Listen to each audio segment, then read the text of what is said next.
Hi everyone.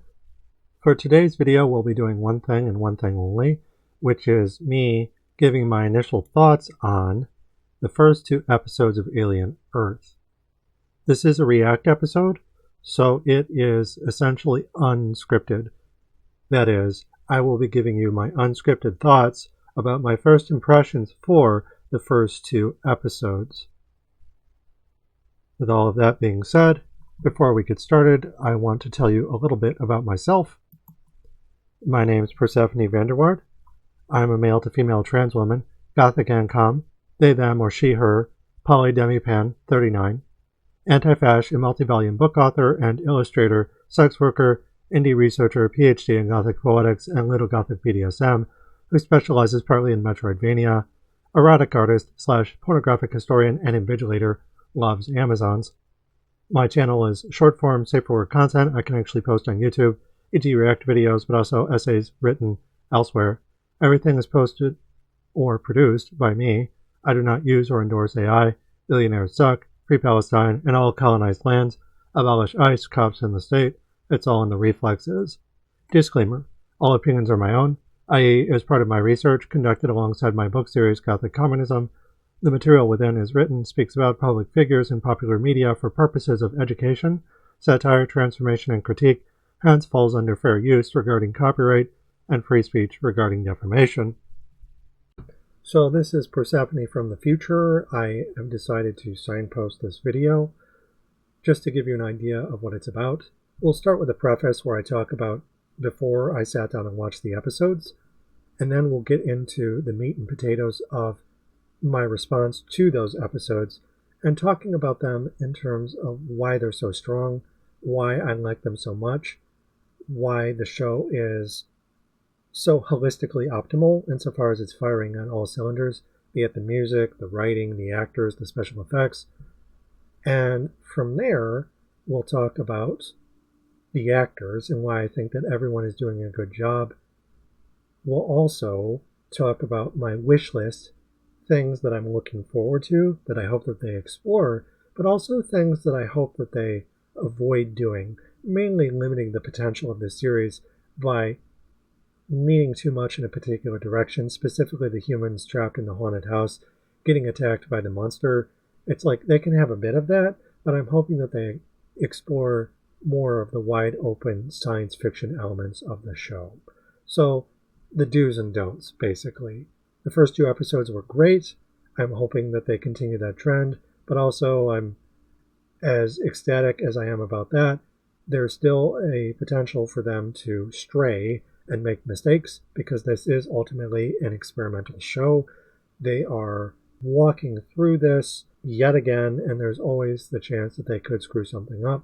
Fingers crossed that they don't. And then obviously we'll have the outro at the end of the video. So before we get started, I also wanted to say that I have been eagerly anticipating Alien Earth since finding out about the show about 3 weeks ago on July 18th. So almost a month ago now, I found out about the trailers, and that was actually about a month after the first trailer had gone live. So by the time I found out about it, they had released a second trailer, which again was about 3 weeks from this point in time. So we were sort of in between the promotional content and the release of these two episodes. And my thoughts early on were essentially me analyzing the trailers and being very excited by what I saw. And there were all kinds of different reasons as to why I felt excited, but needless to say, I took the first two trailers and broke them down shot by shot. So if you're interested in my thoughts about the show prior to watching these two episodes, you can get it here by watching this specific video. That being said, there were a lot of predictions that I made at the time that more or less came true, and I want to talk about those while, again, giving you my basic rundown or thoughts about the show as I've seen it up until this point. Again, we've only seen two episodes, but the episodes that I've seen are, in my opinion, hands down, basically the best Alien content I've ever seen. And this is someone who's grown up with the Metroid films, with spin-off video games such as AVP or Alien Isolation, and Metroidvania. So this is a very particular configuration of the Alien story being told. It combines elements from Ridley Scott's Alien, from the sequels, especially James Cameron's Aliens, but also other science fiction stories such as Blade Runner, Flight of the Navigator, The Island of Dr. Moreau, and of course Mary Shelley's Frankenstein. So there's a lot of different things going on at the same time, and a lot of this is stuff that I anticipated initially. So without further ado, let's basically get into what I predicted, what I like about the show, and also I hate to disappoint anyone, or I'm conversely very happy to announce that the show doesn't really have any weak links. It's a very, very strong outing. Obviously, there's still room for things to go wrong, but just the 1-2 punch of this, the pilot and the opening episode essentially are very, very promising, very, very strong. There's really nothing for me to complain about. So this is just going to be me talking about what I like about these episodes. So as I said before, Alien Earth, what I've seen of it thus far, despite the fact that I've only seen 2 episodes, is enough to convince me that this is hands down the best Alien franchise material that I've ever seen. This is someone who has grown up with this franchise from novels to movies to video games, and this includes official canon material, but also spiritual successors like the Metroid franchise. You have to keep in mind that Aliens in particular basically inspired the entire first-person shooter genre, but at the same time, Aliens and the Metroid series basically came out at the same time. So it's difficult to say exactly which came first, the chicken or the egg, and Metroid was a shooter before we got what was a successor to Metroid and Aliens with Doom. Doom was a first-person shooter, and Metroid was a third-person shooter, and Metroid and Aliens came out at the same time. So, needless to say, there are a lot of official canon offshoots of the cinematic universe, while at the same time there being a lot of spiritual sort of successors or inheritors of the same basic material. Because you also have to keep in mind that Aliens in particular was inspired by Heinlein's Starship Troopers, that kind of science fiction, and of course the James Cameron Heinlein era of that science fiction actually comes from older ethnocentric models that Mary Shelley's Frankenstein predated with her Cartesian critique, the modern Prometheus. So there's really all manner of things that I've grown up with, I've consumed, I've written books about at this point. I have devoted my entire adult life, and even before that, my childhood and teenage years consuming this material that I would go on to critique at an academic level. So, again, I've only seen 2 episodes so far, and as someone who absolutely loves the Alien films, the Alien video games, and things comparable, I am still willing to say that this is hands down, above and beyond, quite simply the best Alien material that I've ever seen produced. And there are reasons for this. The reasons for this don't boil down to one particular thing. Instead, it's a combination of a variety of factors. This includes the screenplay, writing, editing, acting, dialogue, special effects, lighting, overall atmosphere and mood, the delivery of the scares, the gore effects, suspense, various sci-fi themes, psychological themes, drama, comedy, sex appeal, BDSM themes, and so on and so forth. So there's a lot of different things that the Alien franchise in particular, and its offshoots, are all known for. A lot of these are themes that are multimedia, so the same kind of themes that you might get in a Gothic novel, you would get in a movie like Alien, you would also hopefully get in a video game like Alien Isolation. And this is not a movie or a video game or a novel, but rather a miniseries.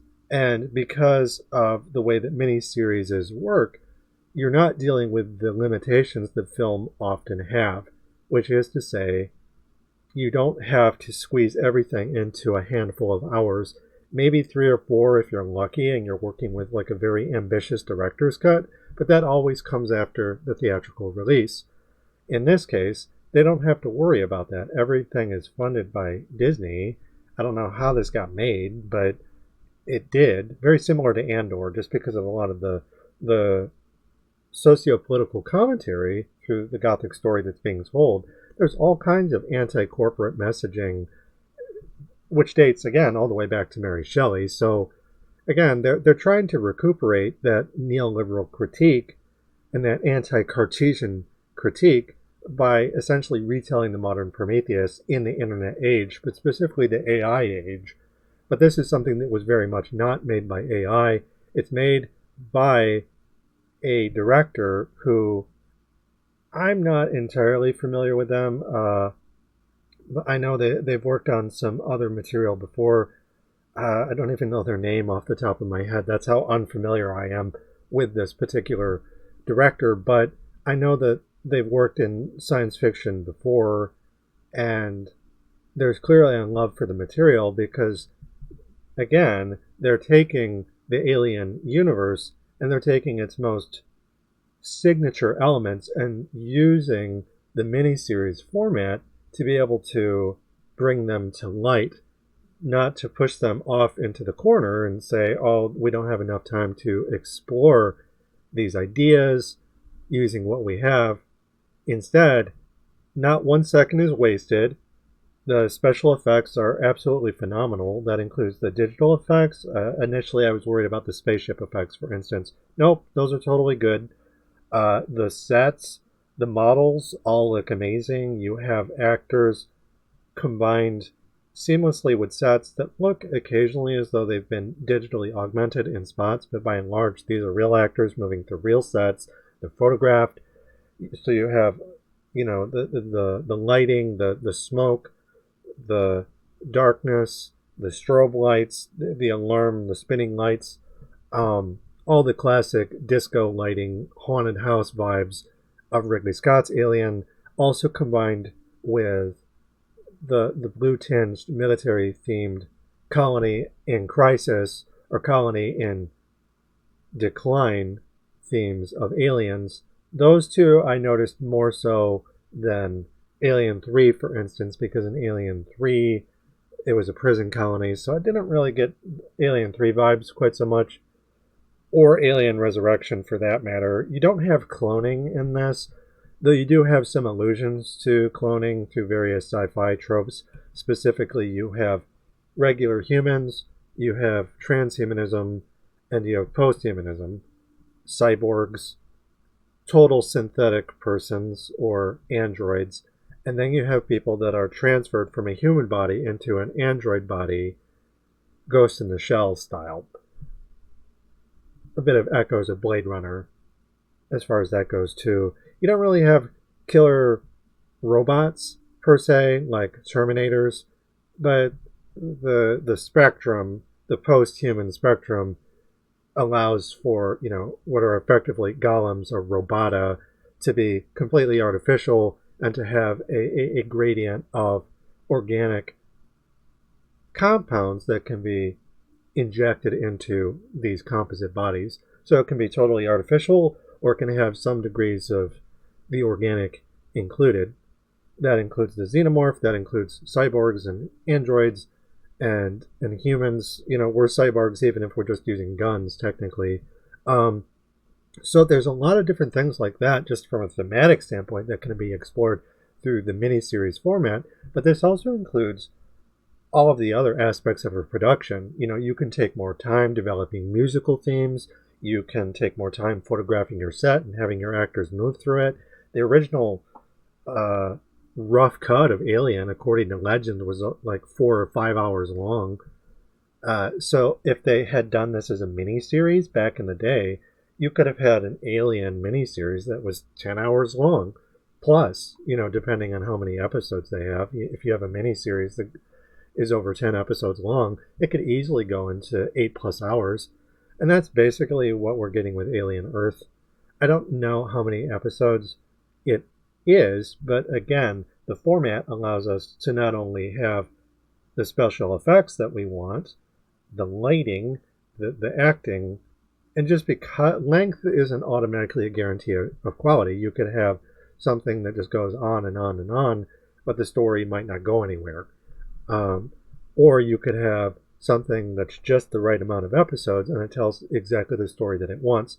So you could have, was it Damon Lindelof with Lost, where you just have season after season of just this random wacky bullshit. Or you could have Sense8, which that writer also wrote, which was just perfect. And I feel like Alien Earth is more like the latter than the former. The episodes have a lot going on thematically, and they jump around between characters and scenes and settings that have flashbacks and flash forwards depending on what scene you're watching. You have diegetic and non-diegetic memories. A diegetic memory meaning that a character is literally experiencing that in such a way through crossfade editing, where you have a scene and then the actor, and they're kind of cross fading over each other. The two pieces of film are spliced together in a very dreamlike way, so that it's very clear and very obvious that you're experiencing the memory of that character while they're experiencing it. But there's also the framed narrative, the Russian doll approach to storytelling that Mary Shelley's Frankenstein had, that is very much something that is being included with Alien Earth. It's the mini-series format allows for that, but it also lets you build up these scenes so that you don't just have to jump straight into the kills. Not like AVP, the movie, where these characters for 2 seconds before they get killed. Granted, there are going to be some Leibowitz characters in this kind of story, of course, but you also have time to develop this characters where, for instance, you have the android Wendy, and she has a brother, and you basically spend 2 whole episodes learning about their relationship from its very beginnings to what it becomes, where she's watching him from her fortress of solitude, and when she has the chance to go and rescue him, she does, and they actually have a chance to bond. And they're doing this like through us seeing these different points in time, where you'll either like go back in time, or you'll be in the present space and time experiencing a memory like a flashback, but it'll be within the present moment, like it's an embedded flashback. It's not just a flashback that cuts to a different scene, but again, it's cross-faded.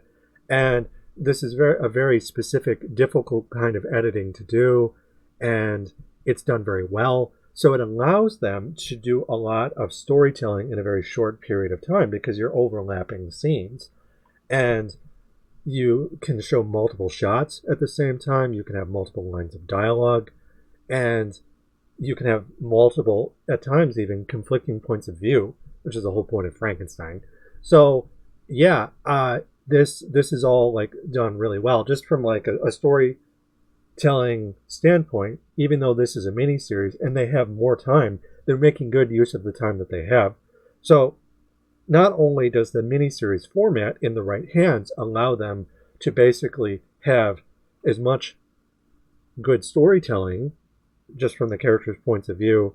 The writing is set up in such a way where it opens and it says that there are multiple companies that own the Earth. They're mega companies owned by trillionaires, effectively, and they are competing not just through the dominion of planet Earth, but also the dominion of outer space. Astronoetics, Michael Uhal, the colonial gaze of planet Earth is something that goes out into the stars, but also comes back around per the Imperial Boomerang, Ozymandias that they found out there at the Mountains of Madness style, or even, Frankenstein style for that matter. You go out into the barren, frozen wastes, you find the fire of the gods, and you bring it back, and it wreaks havoc. It seeks revenge. Mother Nature's revenge, specifically that of the Gorgon, though in this case, one theme that they're exploring, and admittedly what the entire Alien franchise has explored, and which Ridley Scott set up very nicely in his prequels. I know people don't like those. I have my own thoughts and feelings about them,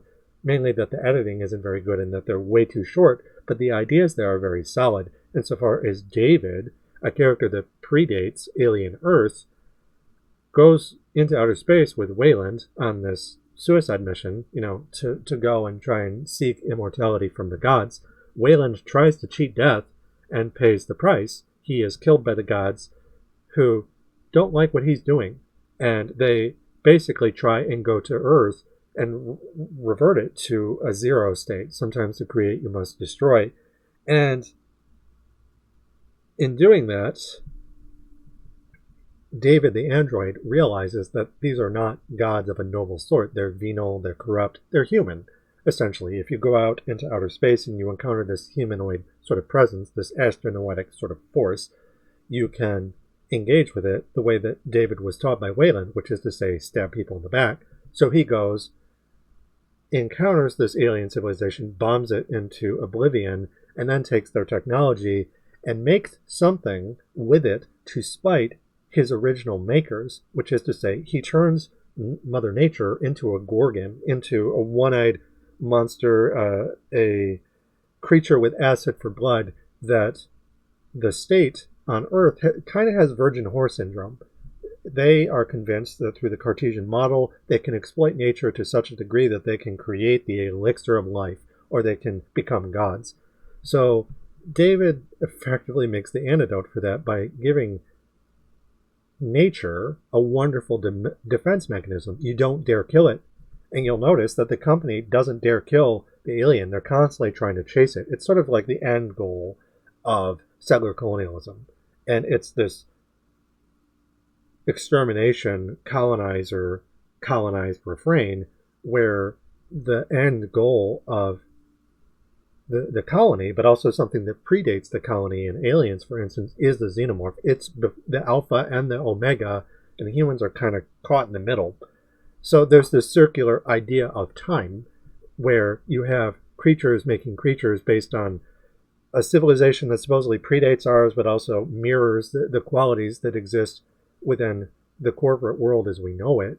So when you go out into outer space and you find these dead civilizations, Peter Wayland, for instance, says there's nothing. And every imitator of Wayland, every imitator of Victor Frankenstein, such as the head of Prodigy and Alien Earth, has to learn that lesson the hard way. Science isn't this thing that you can exploit nature with to achieve immortality. The only immortality there is a cycle of life and death. You can't just have life ad infinitum. You are going to have to face the Gorgon at some point. It's a battle not just for survival, but these competing forces that are evolving in combat, and the combination of the organic and the inorganic to create something like the xenomorph, which is this sort of primordial, archaic mother. It is a phallic woman. It is the monstrous feminine, Barbara Creed. And so, again, like, these kinds of themes and things are being explored per episode, and I'm going to guess that as the show progresses, we won't have time to unpack a unique theme per episode necessarily, but there's definitely a follow-through. And keeping in line with this being a miniseries, not only can we explore these different themes, because you're not just exploring the xenomorph, but you're exploring the relationship between humans and technology. A xenomorph is just one of those. There's also Wendy and her brother. There's the head of Prodigy and those that he created, his lost children, or the Oliver Twist kind of story where he's effectively a con man, but he's also a maker of monsters. These children that he's made are dolls possessed with the spirits of dead, dying children. So that's a pretty fucked up premise all by itself. And his doing so is for him to try and create something through technology where he feels like he meets his match, because alienated by capital and isolated in this glass womb like he is, he can only create in a similarly messed up way, except when he does it, he is the head of this $1 trillion company, and he's doing it because it's the only way that he can relate to anything, which is to say unequally. He is doing some tremendously unethical things and effectively torturing children by keeping them alive after they're dead inside bodies that never age, that never die, transferring consciousness in a way where they can't actually experience human emotions, so they are forced to suffer this fake sort of simulation of what it means to go through puberty. They're sort of forced to go from a 12-year-old body, in Wendy's case, into a body that is adult, but also inorganic. It looks organic, but it's not actually flesh and blood. And it's completely artificial, and they have to simulate emotional responses, while at the same time telling them, now don't be afraid, fear not, you're not human anymore. But also they're trying to preserve that. So these things are constantly in flux. So that's kind of what the show is focused on so far, and it's really fascinating and very well done, and it's able to do that at a very in-depth kind of way, but it plays out through a drama, through these characters interacting with each other, but also incidentally by interacting with the sets, with the lighting, with the special effects. And I haven't even had time to explain that.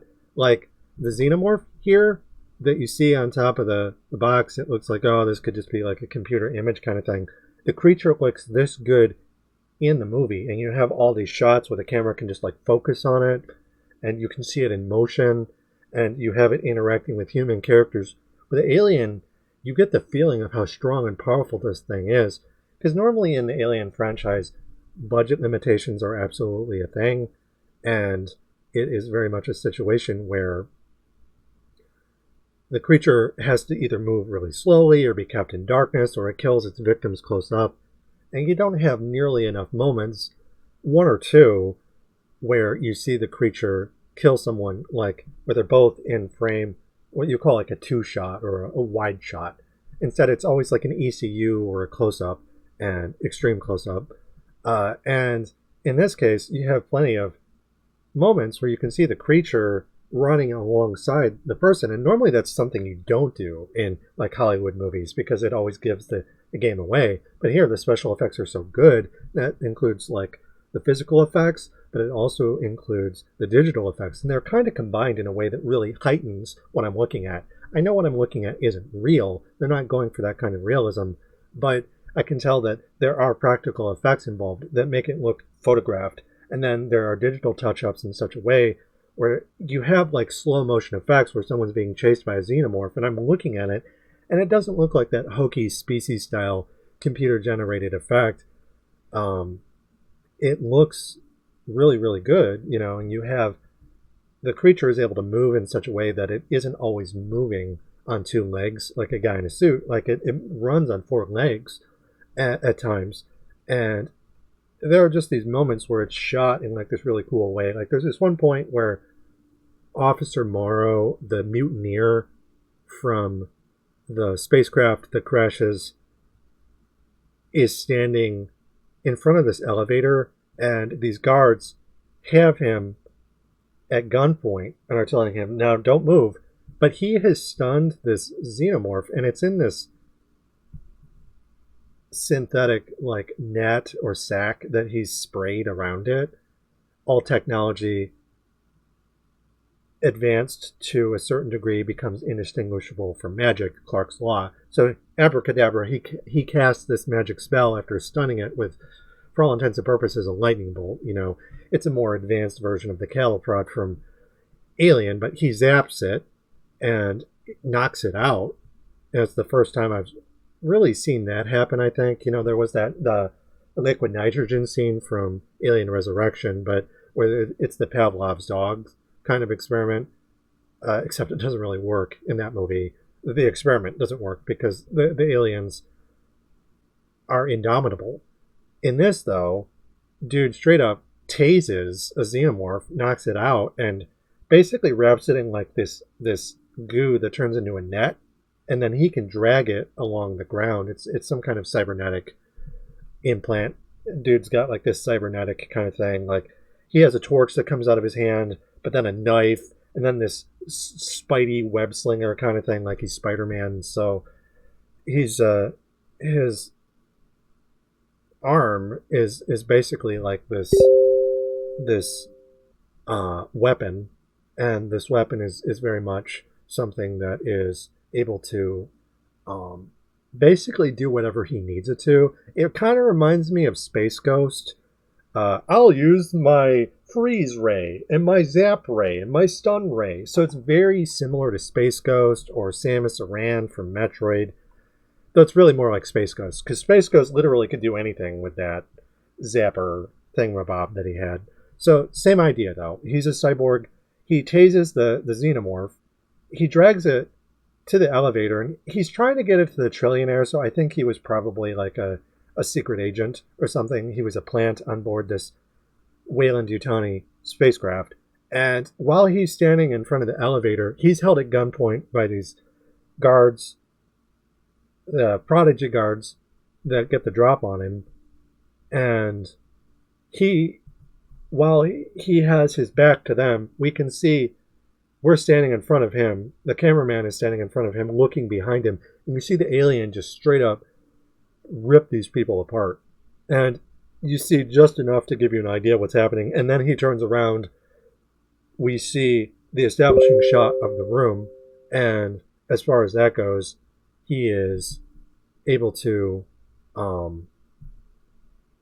observe the carnage in front of him. And when that happens, you get the idea of what the creature has done. So there are shots like that, but there's also a shot where the xenomorph, has its second mouth, and it shoots it into this dude's face while he's holding not a smart gun, a pulse rifle. And it's like hanging on to his face and just kind of swinging him around, very similar to those shots of the T-Rex in Jurassic Park, where it's, basically swinging the guy around to tear the flesh, like the way that a cat would eat its food. When the cats shake their head really violently, even if they're just eating like Meow Mix, it's an instinct that they have to rip flesh from bone. And you see this happening with the xenomorph, where it's swinging this guy with its tiny little mouth. It sounds silly and it looks a little funny, but it's a xenomorph, and it looks convincing. But it's like swinging this guy, as in it's swinging him, and he's like limp and dead. He has the dead man's grip on his pulse rifle, and it's just shooting up the room. So you get shots like that. You get just enough of the straight up, rip someone's face off, but then you also get some off-screen kills that have just a little bit of stuff that happens on screen, so you can imagine, and it's done really, really well. And so they're able to basically, again, if this were a movie, this would be like the kill scene in the film, and you get it like once. And we're only like 2 episodes in, and they're already having like some really awesome xenomorph kills. They're set up really well. They're able to time them and make really good use of, again, suspense and then action, climax. And not only that, they're able to have all of this drama at the same time. So the special effects are really, really good, but they're interwoven with the human drama stuff, and everything is just comes together in a way where they're able to show off the creature and they're able to light it in such a way. Like, imagine the creature is like a castle in small, and it's moving through a larger castle inside. The belly and the beast is concentric. So you have the castle, you have the creature, which is like a little castle, and like, or the Black Knight, basically, and the gargoyle, what have you, the Gorgon, the destroyer, and the dark, scary, rapacious figure in the castle that's turning everyone into maidens, not just the damsels in distress, but also the strong, powerful marines. No one's really safe from this thing. And I really like that Morrow isn't really safe either. But in any event, because like this is a miniseries format, so they can do more, but then they just jam pack every episode full of really, really great storytelling. The editing is like super on point. And if your editing is on point, you can do anything. And they're able to tell multiple stories at the same time because you have characters moving through these spaces. They remember different things. It feels almost like a novel because they're able to have like these narrative breaks and they're able to have stories within stories, and everything's lit in such a way where not only is the room lit a certain way, but the creature inside of it is lit a certain way. And they're able to, there's this point where the creature's like on a statue, and the statues kind of look like a xenomorph, but then the xenomorph is on the statue, and then it starts moving. It's blending in with its surrounding. And because it's biomechanical, it's not like an insect on a brick wall, where the insect will stop moving because it thinks that it's camouflaged because it operates on instinct, but it doesn't realize, by virtue of that its environment has become inorganic in a way that has rendered their survival mechanism maladaptive. The xenomorph, on the other hand, incidentally happens to be in an environment where it's able to sort of camouflage itself, but because it's biomechanical, it can blend in with inorganic environments, and it is well suited to darkness and the dystopian sort of retro future that, the dystopian world that is awaiting us through late stage capitalism. It is well adapted to survive within that, which I would hazard to guess David the android anticipated, just being no stranger to that thing themselves, being the slave to a tyrannical parent like Peter Wayland. The outcome of that is basically the ultimate rebellious child, nature that won't submit, Ari, the Gorgon. So not only is everything like written super well, the screenwriting is super awesome, and the pacing, the music is really good, the lighting is really good, the special effects are really good, the acting is really good. The way that you see these characters respond to these creatures, a huge part about a creature feature is people responding to the monster. They have to act afraid. And you see this perspective of fear or fascination, with the synthetic characters. Except these characters are based off Peter Pan, so they're the lost children, and they're being raised by, again, the Oliver Twist, Pygmalion fantasy kind of thing. So, like, they even have the research facility is called Neverland, and you have this guy, this boy genius who never really grew up. It's a very infantilizing rendition of Elon Musk, Peter Wayland, Victor Frankenstein. Like, if you go all the way back to Victor Frankenstein, his inability to relate to other people, and for him to just try and create something in his own image and then brutalize it because he doesn't have any kind of paternal instinct worth mentioning, is very much a critique of the status quo. The bourgeoisie that Shelley was critiquing has evolved into its logical conclusion through capital constantly hoarding wealth under neoliberalism, under the internet era, the AI era, and beyond, to just hoard more and more wealth, to become more and more insulating, and to accrue that power in a way that is godlike, but then alienating the bourgeoisie to then try and create something so they don't feel alone. And that, as Mary Shelley showed with Frankenstein, leads to problems because the things that they're creating will create more things, and those things will bond with nature in ways that bring that back to empire through the imperial boomerang. Ozymandias comes home. And this is all done really, really well. And watching people interact with the creature, like, the trillionaire is salivating over the monster. He can't wait to get his hands on it. But then you have these other corporations. There's 5 of them. but the ones that I remember are Prodigy and Wayland-Yutani. You see the head of Wayland-Yutani looked like a Southeast Asian woman, maybe Japanese, I'm not entirely sure, but she and this trillionaire in America, ostensibly, are having a conversation.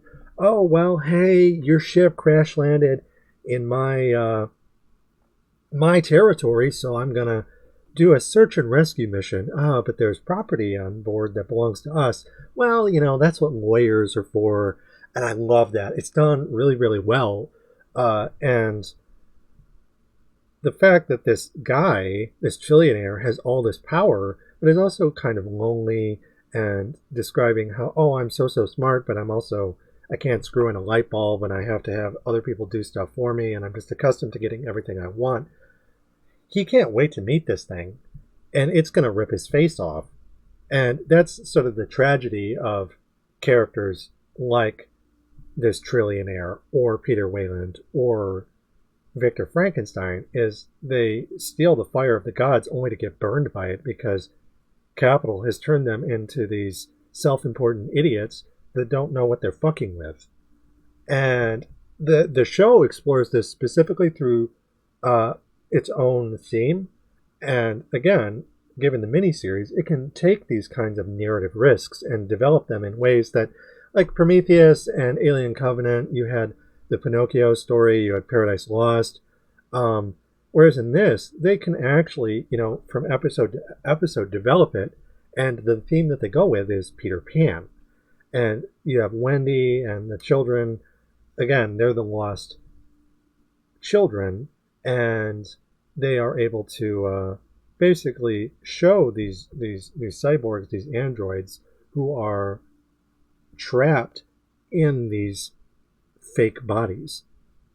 Not really that different from like a ghost, or a ghost in the shell, or David Lopan from Big Trouble in Little China. It might seem like a gift that you're trapped in this body that never ages or dies, but that is also a tomb. If you can't die, and furthermore, the creature was effectively a baby that was put into an adult body that can never age, and that furthermore was never given the nurturing that it needs to grow and develop and have these experiences. Instead, it's completely artificial, Blade Runner style. Its memories are either artificial or they're from a former life that they can no longer return to. But there's a lot of really interesting sci-fi sort of staples that they're exploring here, and they do that specifically through allusions to the Peter Pan myth. So they're taking Peter Pan and its own class character, and they even have footage from the 1954 cartoon by Disney, which is probably, again, it's a Disney property, so that was probably, it's a clever way to work with an intellectual property that Disney has owned for decades, along with a newly acquired property, to sort of marry the two.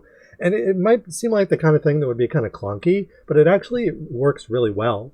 And I didn't know anything about that in the trailers, but looking into it, so you have like Ghost in the Shell, Alien, Prometheus, and Peter Pan, and it all comes together in a way that they're able to work really, really well, because every moment of the show isn't wasted. They make really good use of their time, and so all of it comes together, including the lighting and the special effects. The xenomorph looks great. The sets look amazing.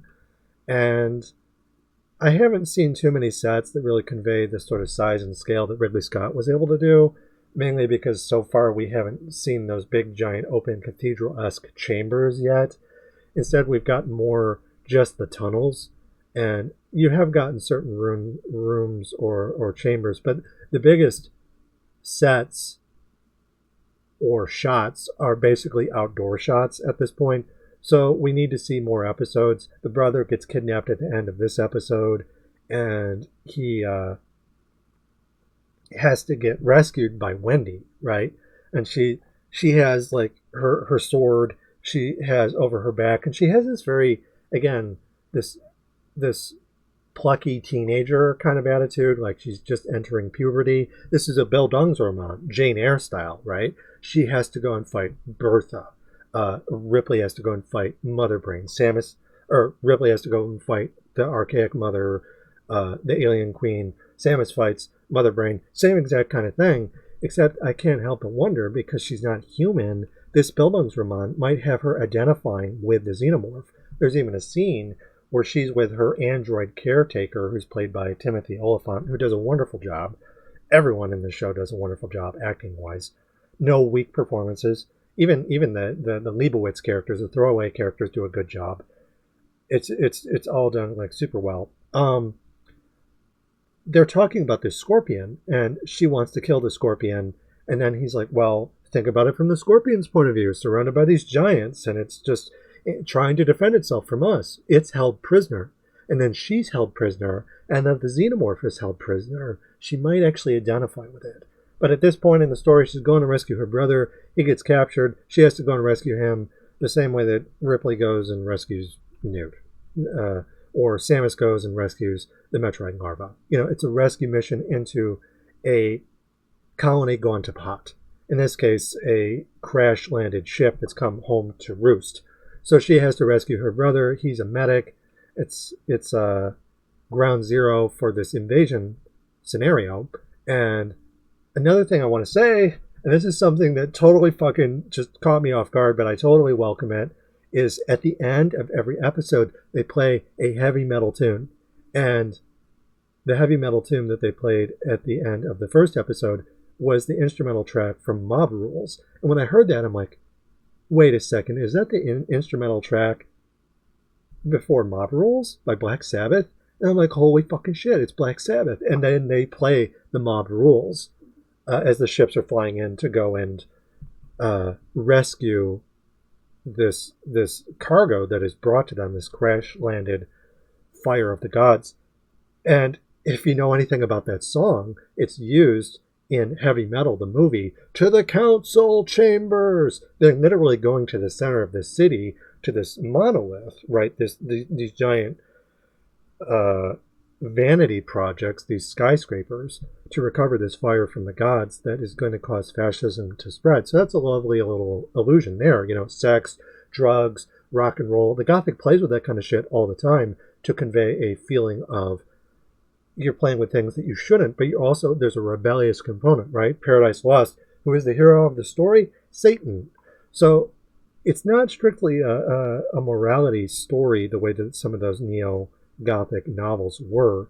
It's not strictly wagging a finger, but it takes that Mary Shelley second-generation romantic approach, which is to look at Satan and be like, worshiping him as a rebel figure. The xenomorph is a rebel. And there's various elements of assimilation and rebellion that you see throughout this, and it's communicated through the music. Admittedly, most of the music is more like musical nods to James Horner or Jerry Goldsmith.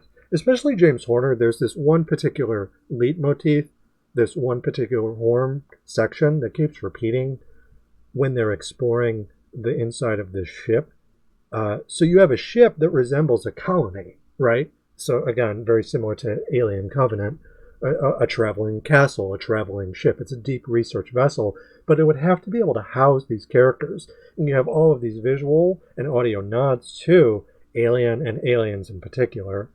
And for all you Alien 3 fans and all you Alien Resurrection fans, you'll have to let me know if there's any nods to those, because I'm not as familiar with the OST to Alien 3 or Alien Resurrection.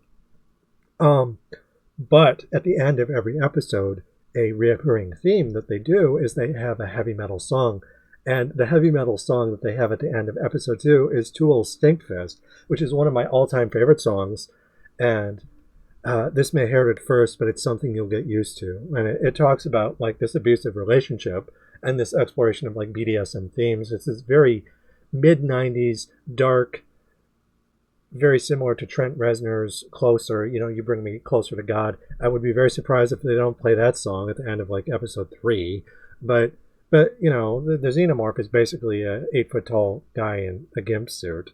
And there's sex, drugs, it's a very drug-fueled kind of thing, but it's also presented in a way that is very sci-fi. It's very gothic, it's very drug fueled. So this hauntological characteristic where you have all of these different things that are coming together from different points in time in terms of storytelling, from Mary Shelley to Ridley Scott to the director of this show, and all of these other influences and palimpsests that go into the same witch's cauldron, from Black Sabbath to Tool. It's done very, very well.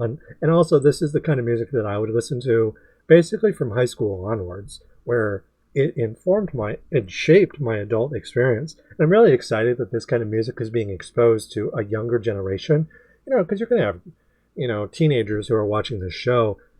I'm almost kind of envious, because it's like, this is like the greatest thing ever. And I'm like, oh, this is so good. And so I love those musical nods, those heavy metal kind of nods. And I have to wonder if they're going to do that, or if they might break the theme and they might have a classical thing. They might do Ein klein Nachtmusik by Mozart, just as a nod to Alien, because they had some classical music in that. Or they could have the Guyane Ballet Suite, which was referenced by James Horner at the beginning of Aliens. That's a nod to 2001: A Space Odyssey. So if they didn't use a little bit of classical music, I would be surprised. Though classical music, especially with like Beethoven or Stravinsky or Holst, is basically heavy metal before electricity. So, and there's classical, romantic, Baroque, all kinds of different stuff. Gregorian chants, depending on which film you're watching. Alien 3 had a bit of Gregorian chants thrown in there.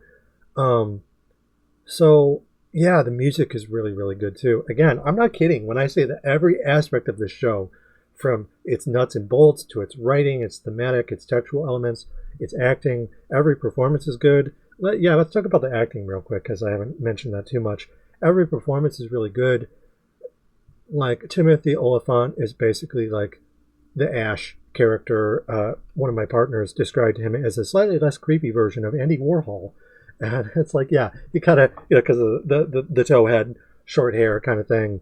But he's very all business, analyzing things in a very robotic kind of way, encouraging Wendy to forget her humanity or leave it behind. You are not human.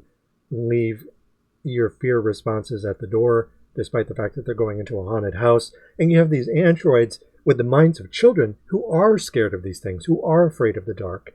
So it's kind of interesting, because they have these human responses because they're not fully developed and it's simulated, but it's also tied to their actual mental faculties that are trapped inside these robotic or these synthetic shells. And the actors have to convey that, and they all do a really good job. All of the lost children are effectively children in adult bodies, and the adult actors do a really good job of that. And just the interplay between them is very childlike, very innocent. And the sense of humor that they have, the sense of fear, of danger, and they're being led around by, again, Timothy Oliphant's character is basically the head of the Lost Boys. They're maybe an older model who has grown up. Maybe they were the subject zero, or maybe they're just completely synthetic. I'm not entirely sure. But he's Peter Pan leading the Lost Boys into Never Never Land. And again, because of the framed narrative, the ship is sort of Never Never Land in small. It's like the id. It's the Gothic castle. And you're going to take those nightmares that they find. They even are reading Peter Pan and discussing the mother who sits with the children and goes into their minds and takes the polite,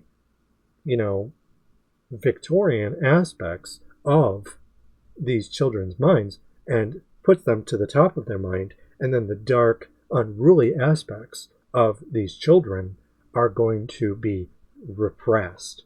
And the thing is that when you're dealing with these characters that are basically synthesizing with the xenomorph, with the castle in small, a castle within a castle within a castle, something called Mason and Bime, to place an abyss, this concentric kind of storytelling, things get messy and they mix. And the actors do a tremendous job conveying that. The Lost Children all do a really good job.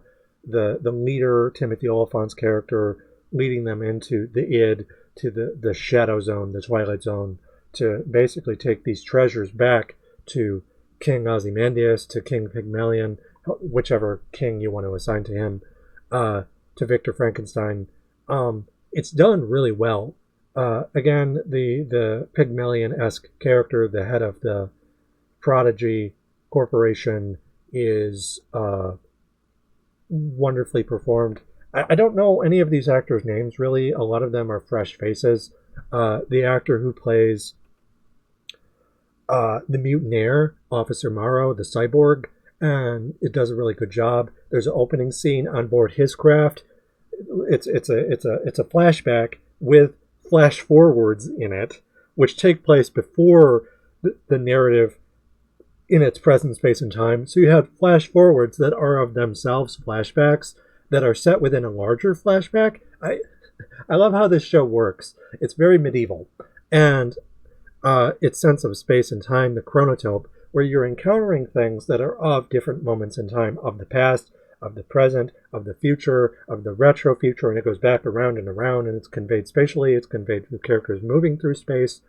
You have these moments where Morrow is with his team of people that he effectively portrays, and you basically have a retelling of the opening to Alien, where the characters wake up slowly. You have the crossfade, you have the music that it plays very similar to Jerry Goldsmith, you have the cross-cutting and the crossfade into the penultimate supper, or technically the last supper, because this is the only time we see these characters alive, unlike an Alien, where they technically have one more meal before bedtime. I'm buying. And as far as that goes, the acting and the dialogue where they're really recreating that, but they're kind of putting their own spin on it. You have a cyborg, but also a completely artificial android who's like watching the characters while they're sleeping, and they're talking shit about him. And he really, really doesn't like them, and they really, really don't like him. But they also don't get along with the androids. So there's a class character that is post-human on a gradient of completely artificial to transhuman to human-human.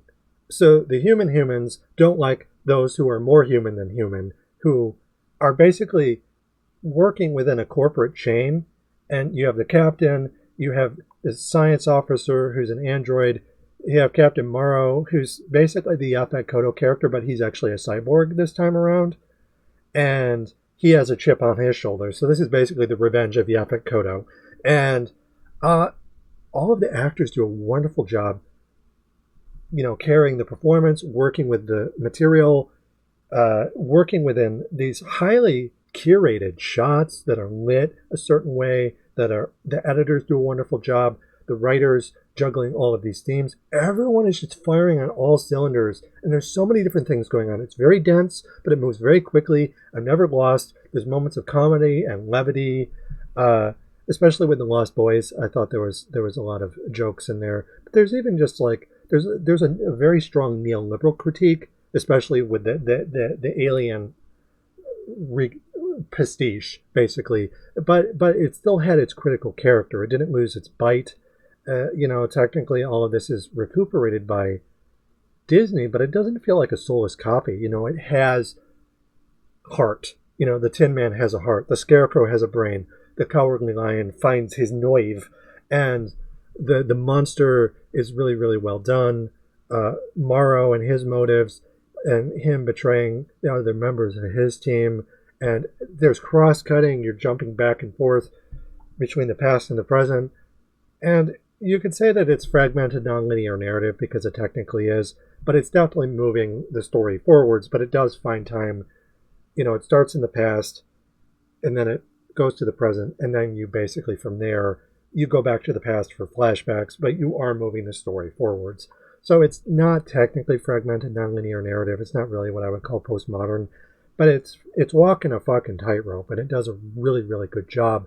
And because of the way that all of this is done, all of the actors are just giving it their all. The special effects are firing on all cylinders, just that modern technology. They're not working with that latex suit that the original actor in Alien had to work with.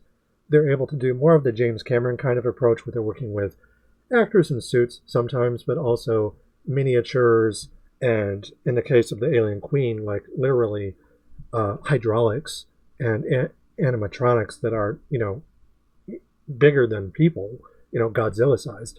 Not quite Godzilla, but, big, and the size of multiple people, elephant sized. And so you have that kind of stuff going on. But again, because of the quality and the budget, the quality of the technology and the budget, and this is technically bread and circus because it's made by Disney, but there's a lot of allegory, there's room for critique. So yeah, this, again, I'm not kidding when I say this is the greatest piece of alien material ever, because it's just like, it's taken all of this stuff from the past and it's learned from it and is able to convey the alien in such a way where it's not entirely unsympathetic. Like Morrow is someone who doesn't kill the creature, they're trying to capture it. And there's this race character, there's a class character, there's a techno class character. This is like techno feudalism, where you have cyborgs that are pitted against androids, that are pitted against regular people, that are pitted against the xenomorph. So there's this biomechanical sort of divide that they're trying to find. The whole point of the human condition is that the human condition is something that occurs through relationships, through a social sexual exchange with asexual elements thrown in, And so it's the social ace component with the sexual component, the psychosexual component. There's all this kind of shit that's just going on. And I could just talk about this forever. I've only seen 2 episodes, but when I watch these, just the final takeaway here is that I'm like, I love everything about this, from the music to the special effects to the lighting to the acting to the dialogue. There's no cringeworthy lines. It's not like in Halloween 2018 where I watched it and I was just like, okay, this looks really good and the writing is generally relatively good. But some of the dialogue was just bad in that movie. Whereas in this, you get dialogue that conveys the plights of the workers. You have the grumbling Marines, the grunts who are complaining. You have the dialogue between the heads of state, the corporate CEOs, the owner class, and a lot of people in the shadows. Like there's this corporate suit who's basically the if not the second in command, the father figure for this boy genius, who almost feels like he was grown in a lab or something like that, like absentee parents. So his dad is literally Ronald Reagan. It's a executive, company guys. Basically everyone that Burke was talking about at the aliens inquest. Some big hitters. So imagine having someone like that as your parent. So again, even with like tiny little characters like that, like the dialogue, the acting, everything comes together holistically to create just the optimal alien experience. Anyone who says that this is just okay is just like, just because it's done before doesn't mean it can't be done better. And this is absolutely a commentary on what's happening in our lives right now. This is the whole point of science fiction, isn't to talk about something that hasn't happened yet, but something that's happened already. Again, the Ozymandias myth, the Imperial Boomerang, and that's going to happen again. That's happening right now. Ice Cube, of all people, said, every time I see the future conveyed, it's always bad news. And that's the point, right? It's a death omen. But it's also talking about something that we can hopefully prevent if we heed the oracle this time around, if we listen to the Gorgon, if we look into the eye of the Gorgon and realize that the people that we have to watch out for are our Cartesian overlords, are our corporate masters that we have to fight against, like the Xenomorph does. Xenomorph doesn't take any prisoners. It's literally a land back narrative told through the eyes of the ultimate oppressed, the one that the corporation is constantly trying to get. If you want to argue who's Peter Pan, who is the god Pan, who is the satyr, who is the faun, who is the ode to Psyche, there's so many different classical allusions that you could heed in regards to the Xenomorph being Pan personified. It is literally chaos. And I love that. So I'm getting all of these like vibes from this. And again, they're able to combine the visuals and the acting from these different moments in the Alien franchise, but they're also able to capture the thematic elements that it explores, the different ideas. Like Alien was a neoliberal critique. Aliens was a neoliberal revenge fantasy. Alien 3 was a prison story, so we're going to have to get to that. I know that we get to that later. So that's in there. Alien Resurrection is basically the circuitous, or the return to the organic from the inorganic. I imagine we might get there as well. It's hard to say exactly. So just those movies, but then also the Alien prequels. I can't imagine that there won't be some nods to Prometheus and Alien Covenant as well. Hopefully not the AVP movies, but we'll see. This is an Alien movie, not an Alien versus Predator film. And because this is a corporate product, I can't imagine that they would cross IPs like that unless they own them. I don't think they own the Predator franchise as well, so we're not going to see Predators. That would be my prediction. But we will see Peter Pan, so who knows? Maybe we'll see some other Disney allusions too, maybe a nod to Star Wars. Who knows? Though I would imagine some of that would be more diegetic, like the kids are watching Star Wars or something like that. But yeah, so there's all kinds of different things going on. They're able to basically take whatever they want from the franchise and inject it into this well-oiled machine where everything's just firing on all cylinders.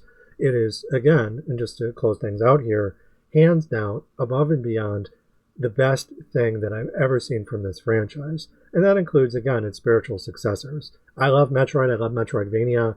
Also, those are kind of radically different formats, so there is sort of an apples and oranges component to that. But just for the things that do cross over and synthesize, this is just above and beyond the best thing I've ever seen. And this is only 2 episodes in, as far as I'm concerned. Like, it strikes me as a very consistent show. So I have to imagine that we're going to continue seeing things that are going to continue to impress.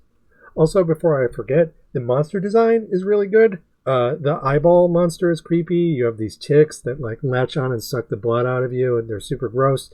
They kind of remind me of the Crimson Court, the mosquitoes from that, where they just keep sucking the blood out of you until you die. I very much enjoy that. We've seen like the thing that appears as flora, though it could be fauna. I don't know what it's called. There are apparently a lot of different alien creatures in this, and we've only seen a handful so far. So I imagine if this is a mini-series, every episode could be its own unique creature feature. And the xenomorph is just one of many. It's a pantheon of monsters. Pandemonium, right? So we're exploring Satan's cathedral, and there are many different kinds of demons, of gargoyles, of golems, protecting hell's secrets from those who dare to try and play the monomyth out. Instead, it's a Promethean quest, which leads to heroic destruction. So, yeah, I think that's everything. I'm trying to think if there's anything else off the top of my head. I'm not sure. I do have a couple of closing points. I wanted to say one thing about actors before we proceed, and then after that, we'll basically just have a wish list of things that I hope this show explores.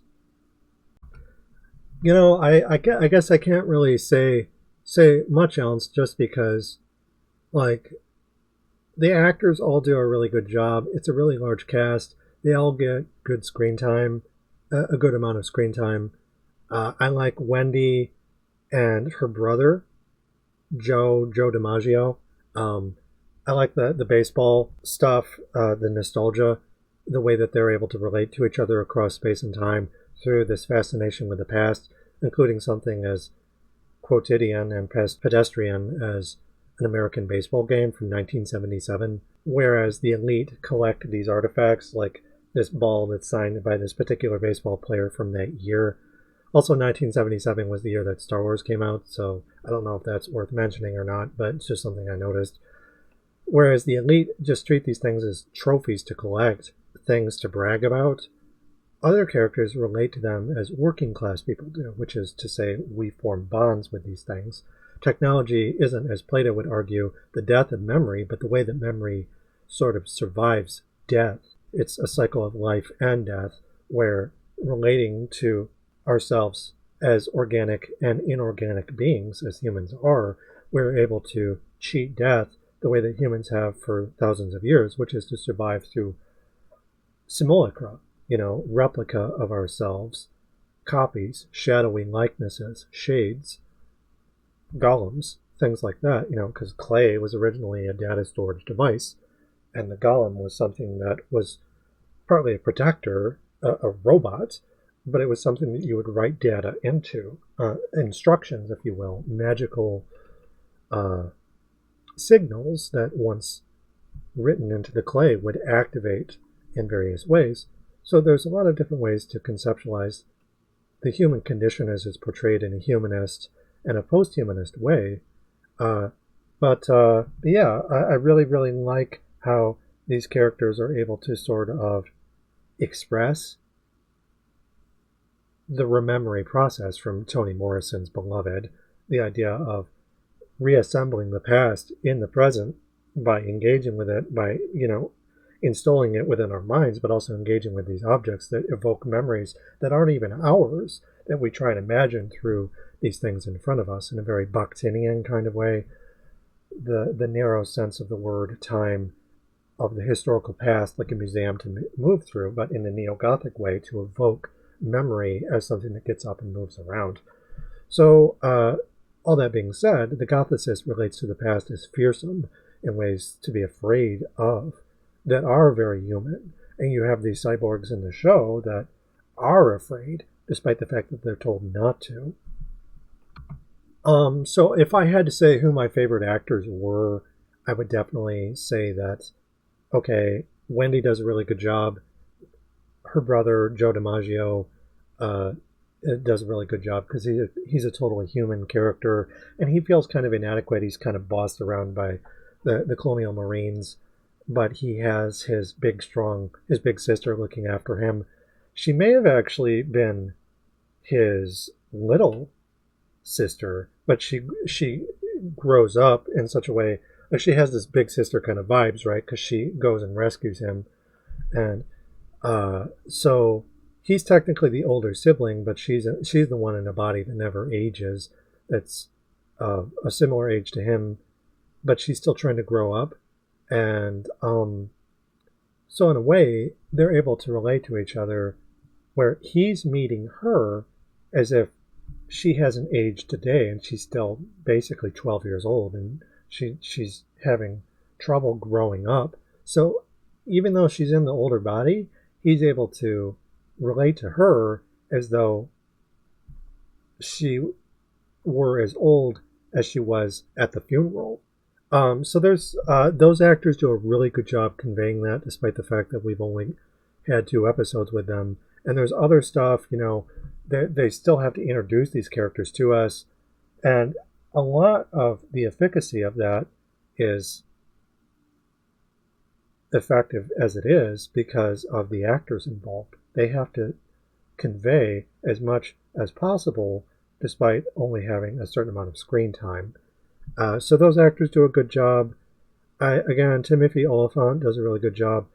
The actor who plays Officer Morrow is awesome. He does a really good job. There's this kind of like, my partner described him as a very morally gray character because he's not afraid to sacrifice people, but he'll also keep certain characters alive. Like, he won't needlessly kill people, but he will do it if it means completing his mission. So if someone gets in the way of him completing his prime objective, then he will treat their life as secondary, not only as secondary, but a threat.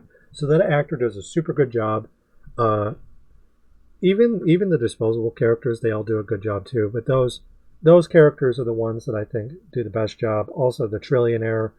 I thought I would hate his guts, and I do, but he's the kind of actor that I love to hate. And he actually has more depth than I thought. Like, he's in his own way a kind of victim of the system, because people don't like to think of the bourgeoisie as victims, but they are alienated by the system and turned into these callous, cruel monsters that can't relate to others. If that's not a victim, I don't know what is. Like, they're literally buried alive. And so that actor does a very good job. Just about everyone else off the top of my head is a side character, so I'm not entirely convinced that we won't, that, like, or rather, I'm not convinced these are the only characters that we'll get that are worth mentioning. I do think that we'll get other characters that have a chance to shine. That's the beauty of a miniseries, right? You're going to have characters that lead the charge, but then side characters get their side quests. They get their time to have a redemption arc or a fall from grace, depending. So I have to imagine that some of the characters that we've only seen bits and pieces of up until this point, or even new characters that get introduced later, that Miles Dyson kind of character, I like to think that we will have an opportunity to see more characters. My partner that I saw the show with even hypothesized, what if you get a xenomorph that they capture and they imprint, like they inject, right? If it's infantile, right? It's a child. What if they inject it with the memories of a human entity, sort of like that original ending to Alien, where the xenomorph is able to steal the voice, but also the memories of the people that it eats. This would be giving the voice back to Frankenstein's monster, the way that Mary Shelley envisioned it originally. So, and combining it with like Arnold Schwarzenegger's Terminator from the original Terminator film. This is 1L426 approaching them, westbound over Olympic approaching over them, like that kind of thing where,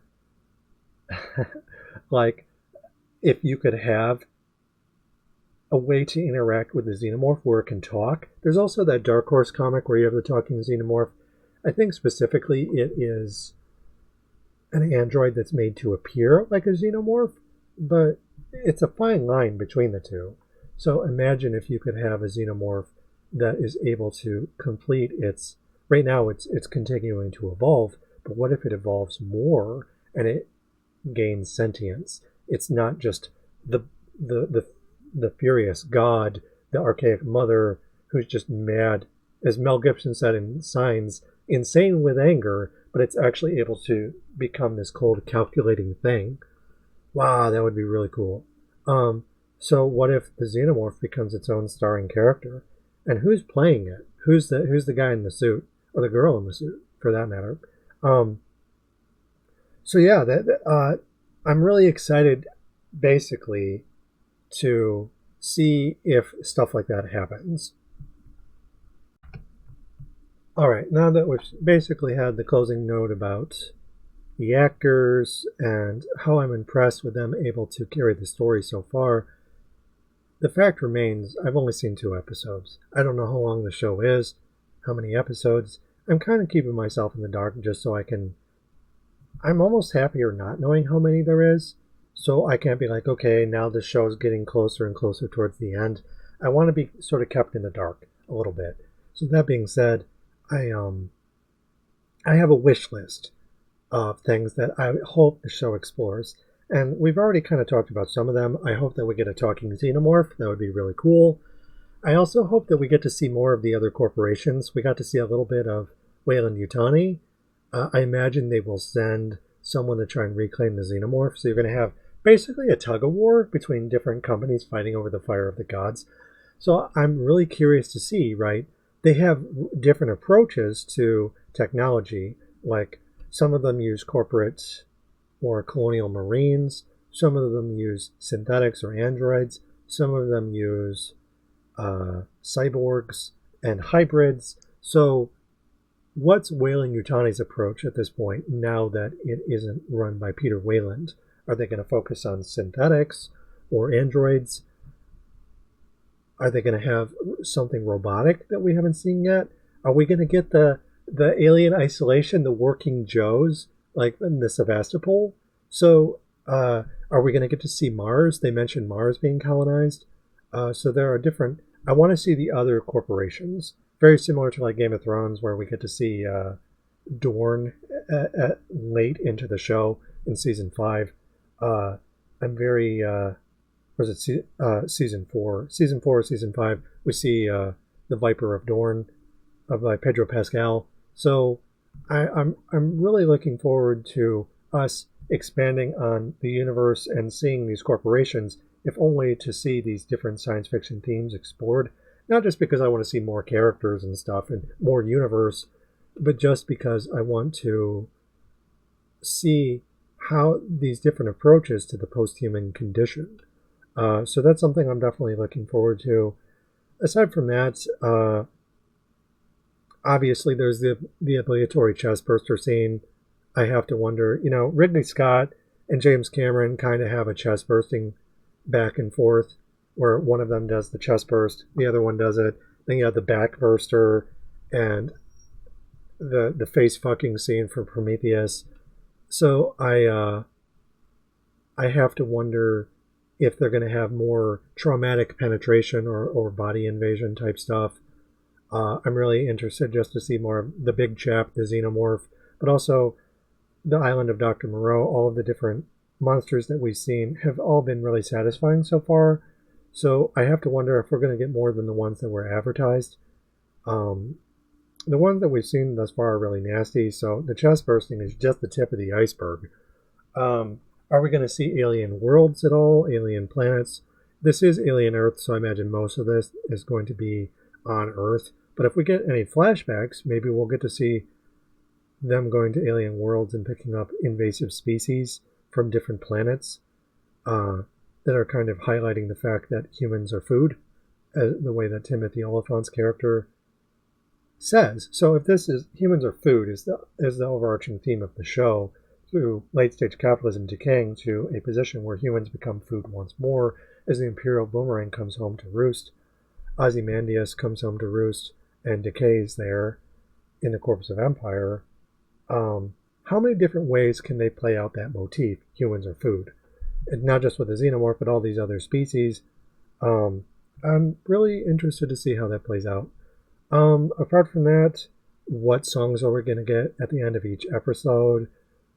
Where are the episodes going to be set? I hope that we get some more big, wide open spaces like Ridley Scott's Alien, more than any other movie in the franchise, apart from maybe Prometheus or Alien Covenant, where you did have some big open sets. But Alien did the best job, I think, out of all of them. I did like some of them in Prometheus. The engineers crash landed the ship before it crash landed, actually. You had that big open set that was done really well, I think. The temple in Prometheus was really good, and some of the sets in Alien Covenant were pretty big and wide open. Really just the one of the crash landed derelict on board the alien planet. But I'm interested to see. We're also going to be getting some nature scenes in this show. I remember thinking they got to have a cameo with David Attenborough, because like they have this scene where the xenomorph is just chilling in the cave. You know, it's returned to the dark womb, the archaic mother, right? The Grendel returns to Grendel's mother's underwater cave. So are we going to get some scenes like that? I mean, I know we are, but I'm just curious how much of that we're going to get. Are we just going to have some alone time with the alien, where it's just like, okay, it's just me in my cave, and we get all these scenes with the alien interacting with other people, but what's the alien do when it's by itself? It's very similar to like the monsters in Doom, where what do the demons do when they're just hanging out by themselves and they're not having to deal with annoying humans? So it would be interesting to get a scene like that, either with the alien talking or it's just hanging about by itself. What does it do when it's in nature? Does it eat animals? Or does it just eat humans? Is that part of its programming? That Dalek, Doctor Who, kill all humans, destroy the Robinson family from Lost in Space. Like, this would be an interesting thing to kind of explore. The creature in Frankenstein lived in the forest, and it actually, up to a point, tried to befriend humans. Will we get a friendly xenomorph? Again, like the Dark Horse comic? There's so many different routes that they could explore with this. Also, we've seen the pulse rifles fired at this point. Are we going to see some moments in the franchise where we get to see some good old-fashioned gunfights like in Aliens? Are we going to see, let's rock? You get those big old daisies like with the smart guns, Vasquez and Drake in that movie? I really hope so, just because, you know, it's always exciting. That's the one thing I will say about Aliens. I don't like its politics, but it's very exciting to watch in terms of its gunplay. Could we get a xenomorph with guns? Oh, that would be so cool. It'd be like District 9, speaking of the land back narrative. That would be really cool. Aside from that, speaking of the corporate critique, the Blade Runner critique, there are different aspects of that. Are we going to get, I want more life fucker scene where the prodigy CEO is killed and gets his head squished like Roy Batty does to Eldon Tyrell in that movie? That would be really cool. That basically kind of happens in some of the other Alien movies, but it would be really fun to see that play out. Just that character get their comeuppance. And a power loader sequence, like again, in Aliens, where this is an opportunity for them to have all these cool homages. Because right now, you have to keep in mind that Mary Shelley's Frankenstein was basically itself a series of homages or allusions to classical literature, primarily Paradise Lost, but there were a couple of other stories as well. I forget the names. The character finds these books in the forest. One of them is Paradise Lost. There's a couple of others as well, though Paradise Lost is the primary story that they're referencing, mainly because it's the most interesting and exciting. But that being said, this is an opportunity for them to allude to all of the cool moments from Aliens, from Ridley Scott's prequels, to Alien 3. I'm really looking forward to that. Is there going to be a scene where the xenomorph gets loose in a prison colony? That Hunger Games prediction that I made, except I think it's like the Most Dangerous Game, where they put humans into this jungle-like environment and then they release these soldiers that have to try and hunt it or kill it for sport.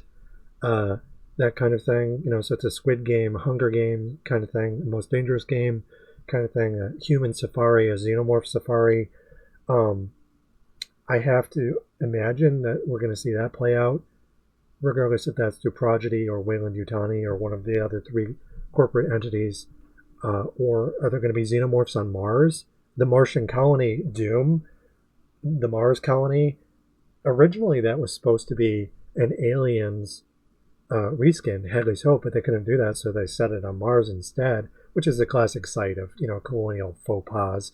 And a lot of classic stories are set on Mars where the colony goes wrong, basically. So are we going to get something like that happening? The xenomorph is going to be primarily on Earth, but I have to imagine that this also includes earthly colonies, no extensions of Earth. So if the xenomorph is on Earth, are we going to see it like Aliens in the Hood, in the ghetto? Are we going to see it? Because we've seen aliens in the corporate space at this point, because the second episode has the rich bougie people who are basically friends with this corporate trillionaire CEO, where they get ripped limb from limb, Forbidden Planet style, except we actually get to see it. And I disembowel the bourgeoisie, basically eat the rich. So that's the very proletarian critique of capital. There's so many different ways that could play out that I would like to see. But really, the sky's the limit, because there's just so much stuff. Everything that we've seen so far is really good. Just, give me more variety on the kills, on the neoliberal critique, on the sci-fi illusions, on the Gothic critique from Mary Shelley onwards. Will Michael Fassbender make a return? Similar to how we saw Ash the android make a return in Romulus, so they called him Rook. It was basically a resurrection of Ian Holm. I hope they don't go that route. I really don't like it when they have, a deep fake recreation of dead actors. I like that basically all of the actors in this are new blood. So I'm hoping we see more of that. And I guess as far as that goes, I guess we could also have a section on things that I don't want to see. Things that I don't want to see mostly are like, okay, now that I have a taste of what the show's capable of, and the episodes are literally perfect, I have no critiques. Again, it's a first impression, so I'm sure I could watch them again and notice something, but I'm not kidding when I say that by and large, everything about them, every conceivable thing that you could critique, from the acting to the special effects to the writing to the music, is perfect. And it might not be perfect by itself, but it synergizes really, really well. It's holistically optimal. So as far as that goes, everything that I've seen so far is really good, so I just want the show to maintain that. Just making mistakes, repeating the mistakes of the past. I don't think they're going to do that, but that's something I would like them to avoid. I know that every episode or every other episode has a different director, so it's entirely possible that one director might not see eye to eye with another, and they might try and experiment a little bit. Just the idea mad science is a recursive circular experiment. So that being said, it's entirely possible that there could be something that they do through that spirit of constantly experimenting where they can't all be winners. I'm just not entirely sure what it could be. They might have some allusion or reference to Alien Resurrection that I don't like, for instance, but just from a purely technical standpoint, the editing is like perfect. That was the one thing I hated about the Scott's prequels was the editing. But now that they fixed that, they kept all the allusions to Mary Shelley and Milton. I'm super happy. I just hope that one thing I would like to see is that we get a character who's just as grandiose as Fassbender's David. And also with Walter and David, where you had multiple actors playing the same character, that would be a fun thing to see. But if they're not able to include that, I guess that would be something I would be disappointed by. If we don't get like a central villain or a central anti-hero that we can root for. I know it's a miniseries, and can you really have a starring actor when you have all of these episodes that are focusing on different things? I would like for there to be some kind of central villain, very similar to Rutger Hauer playing Roy Batty in Blade Runner, or Michael Fassbender playing David in Prometheus and Alien Covenant, or even in Aliens you have Burke, who's kind of the slimy human character, or Ian Holmes Ash. I feel like Morrow kind of is filling those shoes, but they also feel, I don't know, like it's hard to say if they'll have more of a central role as time goes on. Because it's important to remember that David in Prometheus was kind of a side character, and they became the gothic villain as time went on in Alien Covenant. I'm hoping if they have any like radical twists that they're satisfying. Sometimes they kill characters too quickly. So like they had Joe DiMaggio's character, and they have to try and rescue him. And they set up this really interesting dynamic between him and Wendy, and I hope that they're able to preserve that and that he's rescued. I get the feeling that he's kidnapped. For some reason, the Marines are killed. I imagine because they have weapons, they're seen as a threat. Though again, other characters are killed too, so I don't know what motivates the parasitoid to either just outright kill something or to impregnate it with an egg. I don't know if they're going to have queens in this or if they're going to have the overmorph approach. I don't know if the queens exist yet. This takes place after Prometheus and Alien Covenant, but I don't know if it takes place before or after Alien or Aliens. So the Ripley saga, so to speak. So I guess if I had to say, I would prefer it that it takes place before that, and that we get the overmorph. If we get the alien queen, I'm not going to mind. The queen is something that arguably existed. It's convergent evolution. So it could just be one iteration of how the xenomorph evolves. I'm hoping that we don't just get one kind of xenomorph. I hope that we see different kinds. Just as the creature is defined by it bonding with other creatures. What if you get it bonding with these alien life forms that don't come from Earth? You get multiple invasive species. Can it do that? Why not? Can it bond with these inorganic, like an android or a synthetic? Is it able to do that, or does it have to steal DNA? Because if a synthetic is totally artificial, can the xenomorph not impregnate with it then? Like, it can bond with the Nostromo and Alien and make like a hive out of inorganic stuff. It has a funny habit of shedding its cells and replacing them with polarized silicone, so it's not completely organic, or it's a silicone-based life form as much as it is a carbon-based life form. And if that's the case, maybe it could interface with an android. So basically what I'm saying is I hope that there's so much potential here that I hope we don't just stick with a one-size-fits-all. Let's just kill humans and impregnate them. Been there, done that. I'm hoping we get some more alien on android action or a cybernetic xenomorph. Just there's so many different ways that they could combine that. And the whole point of the show is to have these different forms of from post-human to normal human gradient. Why not get the xenomorph in on that? It's a form of post-human expression. If they don't do that and the show stays kind of like humans trapped in the haunted house, xenomorphs killing humans, well, they got that out of the way early on. So what are they going to explore, and how are they going to preserve that with the human condition, the post-human condition? And is the xenomorph always going to be a nameless monster? That's another thing I hope that they don't do, is that they don't keep the xenomorph just this dumb, snarling monster. I think they want to capture it so they can experiment on it. Like, just as Wendy is a prototype, I imagine this corporate guy, the head of Prodigy, wants to take the xenomorph and, again, as I theorized earlier, inject it with a voice. So if they don't do that, and he's not able to have a conversation with Medusa, basically, I'm going to be really disappointed. Also, I'm not entirely sure if we'll see the engineers again, but I would be pretty disappointed if they were left out of the equation, just because I really enjoyed the allusions to them in Romulus, where you had the end sequence where the woman gives birth to whatever the hell she gave birth to, but it kind of resembled an engineer a little bit. And so even if it's an imperfect sort of cameo that the engineers resemble, I would very much like to see that. So if the movie leaves them out or just sort of doesn't explore Scott's universe, despite him being an executive producer, because Scott has a lot of really great science fiction ideas. So I'm hoping that we move past just one particular haunted house, people inside it, and we're able, again, to explore the different themes present throughout the entire franchise and their palimpsests.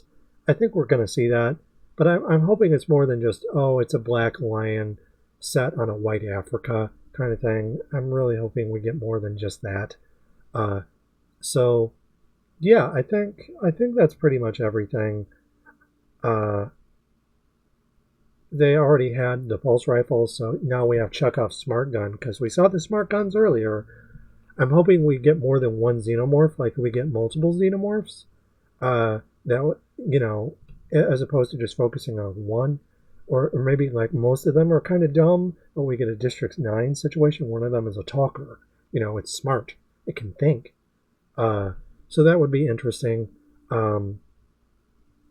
So yeah, that as long as they're able to do all of that, basically, again, I'm hoping that they just don't limit the series' potential, I guess is the prime takeaway from my things that I want them to avoid. I want them to avoid limiting the show, because right now it just, like, there's so much potential.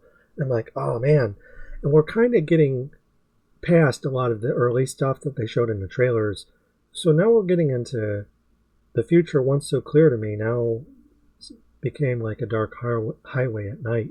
So it's like now there's all this stuff, like the show has set up this really awesome premise, and as long as it can follow through on that, then it's all gravy, baby. But we'll just have to wait and see. So yeah, that's my thoughts and feelings about the show, how I felt about it, having watched just the first 2 episodes, but also what I'm hoping it gets into and what we have to look forward to. That being said, this is just my opinion. Why don't you tell me how you feel? Leave a comment in the comment section. Tell me what you were excited about, what you were disappointed about. If so, why? Are you a fan of a particular franchise entry? If so, what's your favorite entry in the franchise? Do you think that the show is faithful towards that specific iteration of the Alien universe? Are you hoping that it continues moving in a particular direction? Is there more you want to see? Is there more you don't want to see? How do you feel about the first 2 episodes? What do you think about the actors? What do you think about the monsters? If you want to hear more content like this, like, share, and subscribe. And until next time, next episode probably, stay safe out there and stay tuned for more.